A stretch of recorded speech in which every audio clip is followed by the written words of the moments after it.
दोस्तों आज मैं आपके लिए लेकर आई हूँ 2 इन 1 रेसिपी, जो कि आप इसे कचौड़ी के रूप में भी खा सकते हैं या फिर इस तरह से चाट बनाकर भी खा सकते हैं। तो बनाना इसे बहुत ही आसान है। तो दोस्तों वीडियो को लास्ट तक देखना।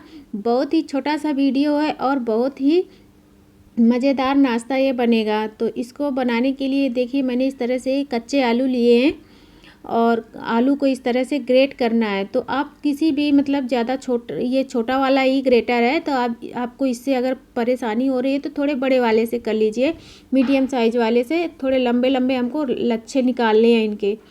तो इस तरह से हमने देखिए लच्छे बना लिए हैं। अब क्या करेंगे, इसमें हमने एक भगोने में एक गर्म पानी किया है, अब उसमें डाल देंगे और इनको एक उबाल आने तक पकाना है। तो जैसे ही उबाल आ जाए तो बस उसके बाद हमको इस तरह से किसी छन्नी से छान लेना है। बस इनको जब हम निकालेंगे ना इस तरह से, तो ये 2 टुकड़े हो जाने चाहिए, मतलब गलना नहीं चाहिए। अब उसके बाद लिया है हमने मटर। तो मटर ये फ्रोजन मटर हैं, तो ये गर्म पानी से मैंने इनको थोड़ा सा डाल करके निकाल लिया है। तो ये अच्छे से मैश हो जाएंगे और उसके बाद इसमें हमने कुछ मसाले डाले हैं, जिसमें नमक, मिर्ची और हल्दी पाउडर, जीरा पाउडर, और यहाँ पर मैंने थोड़ी सी काली मिर्च का पाउडर। मसाले बहुत थोड़े थोड़े लेने हैं इनमें। इस तरह से मिक्स करेंगे और उसके बाद हम इनको थोड़ा सा इस तरह से, आपके पास अगर मैसर है तो मैसर से मैश कर दीजिए। इनको थोड़ा सा चपटा करना है और उसके बाद इस तरह से, अगर नहीं है तो मेरी तरह से इस तरह से गिलास का भी सहारा ले सकते हैं। तो इस तरह से हम मैश कर देंगे।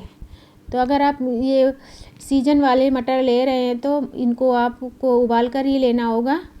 तो इसको हम, ये देखिए हमारी स्टफिंग तैयार हो गई है, तो हम इसको एक साइड रखेंगे। अब लिया है हमने ये जो आलू उबाल कर रखे थे, इनका पूरा पानी भी निकल चुका है। तो इसमें भी हम वही मसाले डालेंगे जो हमने मटर में डाले हैं। तो मसाले आप अपने हिसाब से कम या ज़्यादा भी कर सकते हैं। तो मैं यहाँ बच्चों के लिए बना रही हूँ, तो मसालों की क्वांटिटी थोड़ी कम रखी है। अब उसके बाद डाला है मैंने अरारोट। तो यहाँ पर 2 से 3 चम्मच अरारोट लग जाएगा आपको। इसको बाइंडिंग के लिए डालना है और अच्छे से हाथ से इसको मिला लेंगे। और ये देखिए कुछ इस तरह से मुट्ठियाँ बन जानी चाहिए, बस इतनी बाइंडिंग होनी चाहिए। अब उसके बाद क्या करेंगे, हम थोड़ी सी मतलब गोली लेकर के इस तरह से, जैसे हम कचौड़ी भरते हैं बस उसी तरह से इसको गोल कर लेना है। और ऊपर से भी फिलिंग्स के ऊपर इस तरह से डाल करके इस तरह से चिपका देंगे ऊपर से भी। और ये हमारी गोल गोल इस तरह से, मतलब थोड़ी सी कटले की साइज़ की मैं इस तरह से बना रही हूँ, जैसे टिकिया बनती है। तो बस इसी तरह से हम इनको बना लेंगे। इनमें ना आपको आटे की ज़रूरत पड़ेगी, ना मैदा, ना बेसन, किसी भी चीज़ की ज़रूरत नहीं पड़ेगी इन कचौड़ियों को बनाने में। तो इसको आप इस तरह से बनाकर तैयार कर सकते हैं। आप बनाते जाइए, तेल गरम करके अच्छे से उनको, मतलब मीडियम टू लो फ्लेम पे इनको डालते भी जा सकते हैं। तो यहाँ पर मैं पहले बनाकर रख लूँगी, उसके बाद आपको दिखाती हूँ कि आप इसको थोड़ा सा अलग तरीके से भी बना सकते हो। तो पहले इस तरह से हम भर लेंगे। तो ये देखिए इनको भरना भी आसान है। इस तरह से ये जब तेल में जाएंगी तो इनको, मतलब इनके अंदर से फीलिंग्स निकलने का कोई डर नहीं रहता है कि इनके अंदर से कचौड़ी की फीलिंग्स निकल जाएगी। और ये खाने में इतनी टेस्टी और स्वादिष्ट तो बनती ही है। तो ये देखिए मैंने इस तरह से भर लिया है। अब ये मेरे पास थोड़ा सा ये ब्रेड क्रम्ब रखा था, तो मैं इसमें इस तरह से ऊपर से डाल दूँगी, तो जिससे ना और भी ये क्रिस्पी बनेगी। तो ये ऑप्शनल है, अगर आपके पास हो तो डाल, मतलब इस तरह से लगा सकते हैं ऊपर से। तो ये देखिए, तो गीला गीला लग रहा था, इस तरह से हम इनमें थोड़ा सा लगा देंगे। तो ये इस तरह से बिखरेगा नहीं।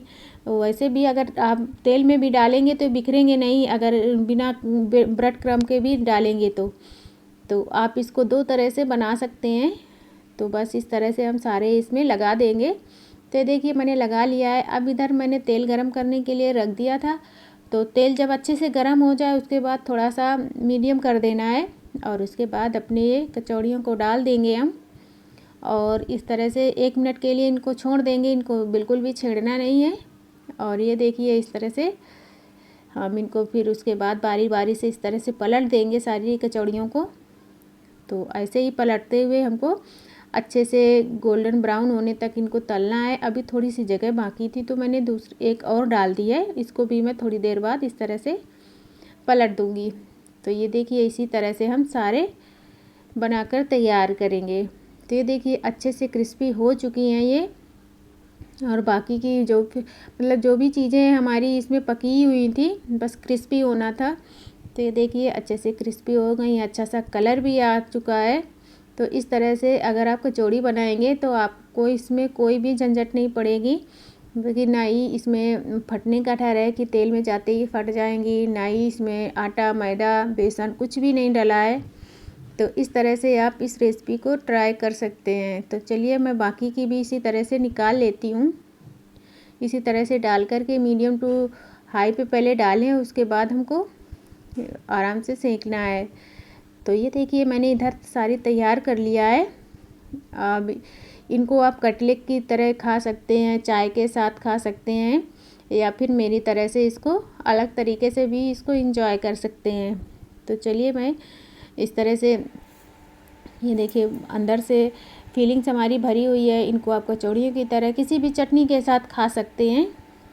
तो इनको मैं बनाने वाली हूँ इनकी चाट। तो चलिए ये हमारी कचौड़ियाँ तो बनकर तैयार हैं। तो एक बार ट्राई ज़रूर करना इस तरह से। इसे आप सुबह के नाश्ते में भी बना सकते हैं, या फिर इस तरह से। बच्चों को तो बहुत पसंद आएंगी ये, ऐसे ही उनको पसंद आएंगी। तो मैं इनकी बना रही हूँ चाट, तो आप इसको चाट की तरह भी इंजॉय कर सकते हैं। तो इधर हम तोड़ के रखेंगे और इसमें हम डालेंगे थोड़ी सी खट्टी मीठी वाली चटनी इमली की। तो ये इमली की चटनी मैं हमेशा अपने फ्रिज में बना कर रखती हूँ, जब भी मन होता है तो इस तरह से हम बना लेते हैं।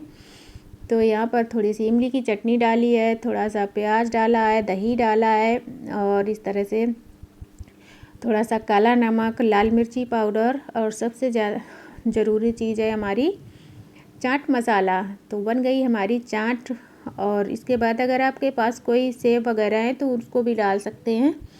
तो इसको आप चाय के साथ खाइए या फिर चाट बनाकर खाइए, कैसे भी खाइए, ये बहुत ही टेस्टी लगती हैं खाने में। तो इस तरह से आप इंजॉय कर सकते हैं और सुबह का नाश्ता तैयार कर सकते हैं। तो आज की मेरी रेसिपी अच्छी लगी हो तो लाइक करना, चैनल पर नए हैं तो सब्सक्राइब करना, और फिर कुछ नया लेकर आऊँगी आपके लिए। तो मिलती हूँ नए वीडियो में, तब तक के लिए थैंक यू, बाय बाय।